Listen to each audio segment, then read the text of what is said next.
معايا فرخة كده صغيرة تكون 1.5 كيلو أو 2 كيلو. اللي معايا دي 2 كيلو، مقطعاها قطع صغيرة، يعني الورك واخداه 2، وبالنسبة للصدر عاملاه 6 قطع. ومسكت كل قطعة كده نغزتها بالسكينة، تمام كده، عشان التتبيلة تخش كده جوه اللحم وفي نفس الوقت تبقى سريعة في التسوية. طبعا انا كنت مقطعاها ونقعاها ومخلياها فل، شطفتها تاني وبعد كده حاططها كده قدامكم على القرمه. تمام كده. يلا بقى ندخل على التتبيله. معايا 3 اكواب من الميه، ميه عاديه من الحنفيه. تعالوا بقى كده للبهارات. معايا من كل حاجه كده معلقه كبيره اللي انا هقول عليها دلوقتي: توم باودر، بصل باودر، شطه وده اختياري، انا عايزاها تكون سبايسي، ونص معلقه كبيره من الملح، زيها نص معلقه كبيره من السكر، وكمان معلقه صغيره من الثوم الناعم. انا حاطط باودر وناعم، معلقه صغيره من الثوم اللي هو الناعم المعجون.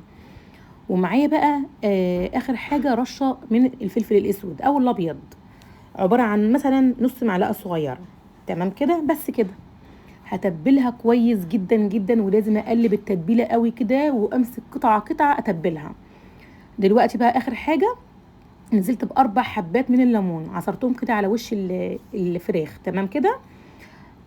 هقفل بقى عليها كده بكيس استرتش او اي كيس، واسيبها ليله كامله في التلاجة، يعني 20 ساعه او 24 ساعه. انا عاملاها من بالليل قبلها بيوم، سبتها كده بايته كده، وتاني يوم على الغدا رحت جايه قلياها. المقطع ده بقى تاني يوم كده رحت جايه مديها تقليبه، بحيث التوابل كلها والخلطه بتبقى يعني مرقده تحت.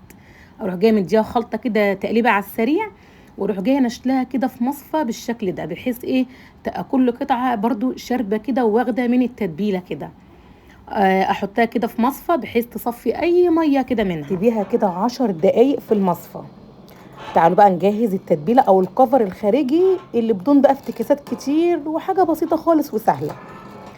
نصفيها كده بس الاول كده زي الفل، نركنها كده على جنب. بقى بصوا الميه، اي بقى تتبيله كده وميه بتنزل فيها، انا عايزه التتبيله الخشنه تبقى كده لازقه على اللحم وخلاص. معايا هنا شويه ميه اهي قدامكم من الحنفيه، ميه عاديه خالص. معايا هنا في البوله بقى كوبايتين كبار كده من الدقيق اللي هو الطحين، عليهم معلقه صغيره من الملح. تمام كده زي الفل. طب انا عايزاها سبايسي يا اسماء. طيب هنحط معلقه شطه كبيره اللي هي البودر، الناس اللي بيحبوا كنتاكي سبايسي. الناس بقى اللي بيحبوا كنتاكي بارد هيبقى ملح ودقيق بس. خلاص كده زي الفل. نقلب بقى كل ده كده مع بعضه. كوبايتين الدقيق عليهم معلقه كبيره من الشطه البودر، وده اختياري، الناس اللي بيحبوا الكنتاكي سبايسي عايزاها بارده هيبقى الملح والدقيق فقط. نقلبهم كويس جدا كده مع بعض. نمسك بقى كده ايه قطعه قطعه. الاول بقى ايه ببدرها كده في خلطه الدقيق، وبعد كده بحطها كده يعني اغمزها في قلب الميه واطلعها على طول، واشقلها في الدقيق تاني كده اغمزها في الدقيق. نفضها كده، لو عندك مصفى زي دي كده هتنفضيها كده بحيث تطلع كده واخده ايه الكرمشه بتاعه الكنتاكي. عايزاها بقى تشيل كفر اكتر، حطيها في الميه تاني، رجعها في الميه تاني، وبرده في الدقيق تاني، يعني هنبدرها مرتين. هتديكي طبقه كفر رهيبه زي بتاعه كنتاكي، واحلى واطعم. يكتفي الحاجه ان انت عاملاها بايدك طازه، زيت نضيف، حاجه كده يعني من الاخر هتاكليها بنفس، ضمناها وعارفه انت بتعملي ايه بايديكي. هخلص بقى الكميه كلها بنفس النظام. اللهم بارك، عايزه اقول لكم الفرخه دي 2 كيلو الا حاجه بسيطه، يعني 2 كيلو ما شاء الله اللهم بارك. رمت معايا كميه. انا مقطعه الصدر 6 قطع، والوركين قطعتهم 2، يعني فلقت الورك كده خليته 2، ومسكت قطعه قطعه بسكينه رفيعه، رحت جايه منغزاها كده بحيث التتبيله وفي التسويه تبقى سريعه. خلصنا كده. انا عايزه بقى الشكل ده زي الفل. اهم حاجه نفضيها كويس جدا من الدقيق، ونسيبها كده برضو مركونه كده 5 دقايق على الشبكه. تعالوا بقى مرحله التسويه. معايا كده اصغر حله عندي، على قد ما تقدري حله تكون صغيره وتكون الزيت غزير، يعني زيت كتير جدا، مغطي كده طبقه قطعه الفراخ. النار في الاول بتكون عاليه، بعد كده مفيش دقيقه واحده، دقيقه اروح جايه مهديه النار مخليها اقل من الوسط. بالنسبة للتسوية أنا بعد تايمر كده أو الساعة قدام مني 14 دقيقة.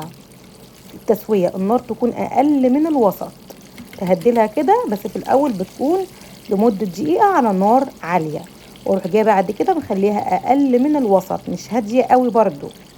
وبخليها بالظبط 14 دقيقة. بعد 14 دقيقة زي ما انتوا شايفين كده انا كنت حاطة الغطا مخليها موارب يعني بيطلع البخار من الزيت. تطلع معاكي بالجمال ده، تطلعيها بقى كده بقلب جامد 14 دقيقة بالظبط. والقطع اللهم بارك اللحم مستوي ملبن، واخده بقى يا ولاد لون اللهم بارك قدامك اهو. الدور التاني بقى بهدي النار خالص واروح جايه ايه حاطه 3 قطع. يعني الحله دي صغنطوطه بتاخد 3 قطع معايا، بس انا على قد ما تقدر ان شاء الله حتى تاخد قطعتين. كل ما تكون الحله صغيره احسن في التسويه، بتبقى طبقه الزيت مكفيها واخده براحه كمان في التسويه. بالظبط اهي. رحت جايه مخليه برضو النار، يعني ما باجي احط الدور بهدي. اول ما بخلص الدور اروح جايه مخليه النار اقل من الوسط، واروح جايه برضو مواربه الغطا 14 دقيقه على التايمر، واروح جايه مطلعه الرصه. وبرضو تطلعيها كده على شبكه بحيث تصفي اي زيت وتبقى كريسبي كده وجميله. اه بالجمال ده اللهم بارك. يعني الفرخه قطعت حوالي 170 جنيه او 180. ما شاء الله. شوفوا بقى يعني عملت لي كام قطعه. وكمان اللهم بارك اكلت كام فرد. انت لو هتجيبي وجبه واحده بس ممكن تاكل اقل وجبه 200. دي اقل وجبه اللي هي في قلبها قطعتين وشويه رز، قطعتين 2. لكن انا هنا عامله اللهم بارك الصدر لوحده 6 و4 يبقى 10 قطع. 10 قطع ب 170 جنيه. تعملي بقى جنبهم شويه رز ريزو او رز بسمتي زي كده مسلوق. ده رز على فكره مسلوق، وبعد ما بيتسلق ويتشرب اروح جايه حاطه له معلقه سمنه بلدي وبس كده. يبقى زي العسل وخفيف قوي قوي.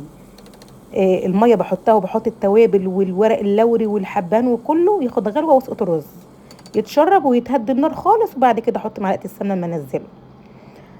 بصوا بقى والله العظيم شويه اكل كده سكر.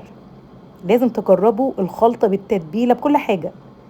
نصيحه مني بقى زودي بقى كميه الفراخ لاني هتعشقوها زي العسل.